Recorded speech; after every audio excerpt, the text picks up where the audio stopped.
84 degrees at the dock. Super Thursday, automotive show on the air. Chip Lyness, Louie Herron from Louie Herron Toyota. We're on the air every Thursday between 3 and 5, trying to help you save a little bit of money on your next car purchase, regardless of where that is. Absolutely, absolutely.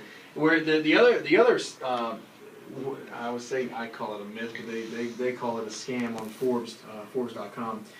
They call it real trade-in values. This is very important to realize, though, because we talked about this earlier, Chip. And if you're just joining us, we're talking about some things that some of these websites will call a scam. I call them myths. Some of them I think are scams, and then we talk about those when we approach those. This one here, really you have to just, I guess, have an understanding of the car business. And if you don't buy cars that often, obviously you definitely can get confused. This is where dealers miss a lot of deals, is when they talk about these real trade values, is what this article talked about. And basically it's inflating the numbers. So what happens is, at the end of the day, and I've said this before, you will always receive wholesale value for your car. Always.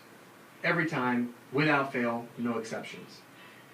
But you may not be shown wholesale value for your car. Because what happens is, a lot of it, and again, I'm not going to say it's right or wrong, or good or bad. You have tactical ways of negotiation, people that have bought cars before, and so on and so forth. So they'll come in and say, just appraise my car, what's that worth?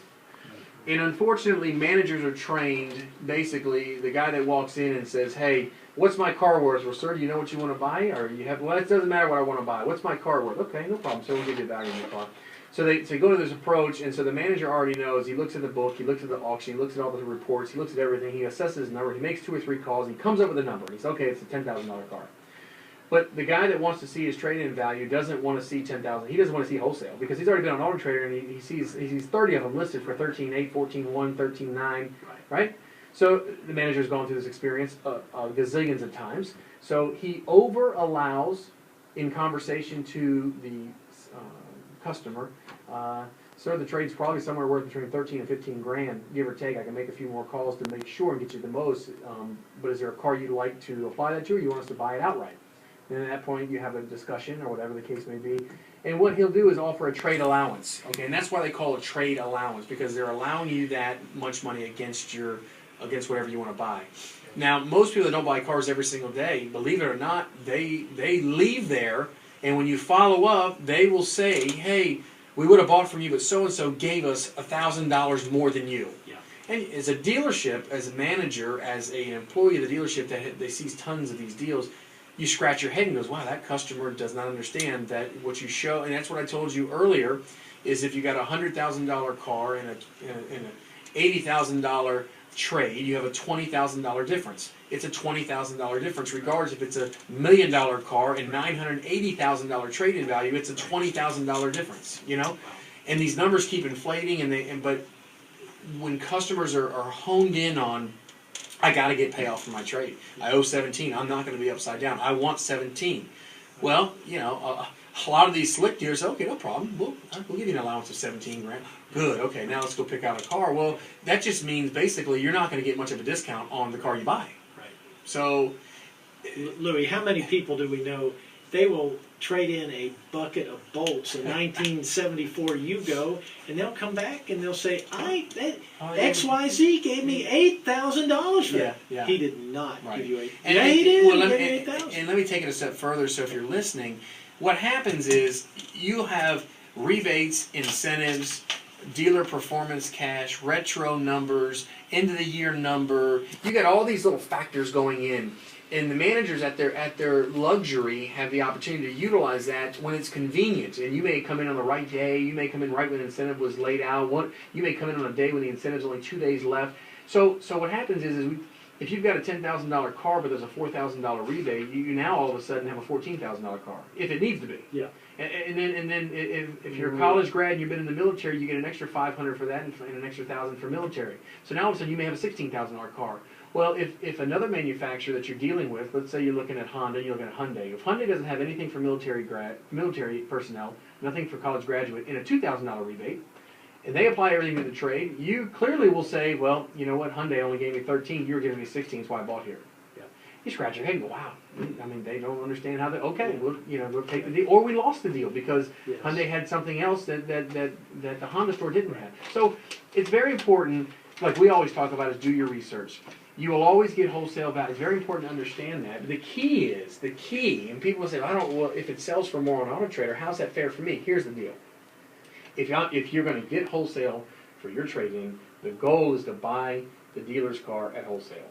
So you're trading even. In other words, you can't beat the dealer up for invoice pricing and then get Auto Trader money for your trade. Right. It's just not going. It's not going to go down that way. But at the same time, you can't get wholesale money, auction money for yours and pay sticker price for theirs. Gotcha. It's the same scenario. So you have to be savvy enough to understand that. Look, I understand how it works.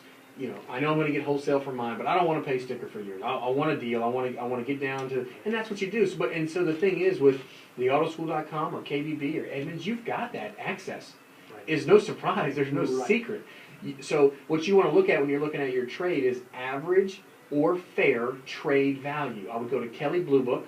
Right. Not retail. No, trade. You go to trade and you always look at average. Now a lot of people say, wait a minute, there's poor, average, and excellent. My car's excellent. I hear you, and it probably is. Chip, you're chuckling, but seriously, some of these cars, they really are excellent. But I'm telling you, if you want a number to go off of as an expectation, if you get more than that expectation, great.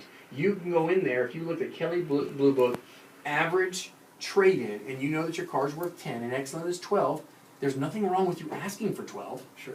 Go ask for 12. Sure. Right? But just know that, look, I know for a fact it should at least bring 10 grand, and I know it's worth that. Does that make sense? Yes. So that's how you can get your expectations in line. You may not like what you see, and you may have negative equity, but there's enough rebate money, incentive money, there's enough markup in the car you want to buy that they can offset that. You don't have to eat all that. Trust me, dealers consume a lot of customers' negative equity. Right. But that's why you don't bring in the used car trade-in at the last minute either. No, because you think you're going to get over, but really they're going to get over on you. Yeah. Because they're just going to give you, flat out nothing for it. You're going to get upset. You're going to leave, and again, it doesn't make it right or wrong. That goes down like that.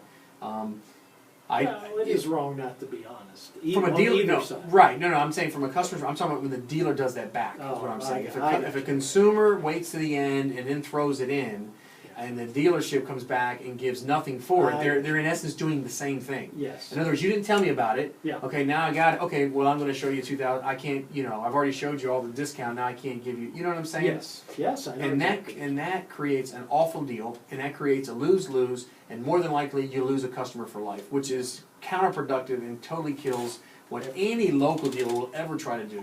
You'll go backwards so fast it's not funny. So hopefully that you avoid that. All right. Okay. Super Thursday.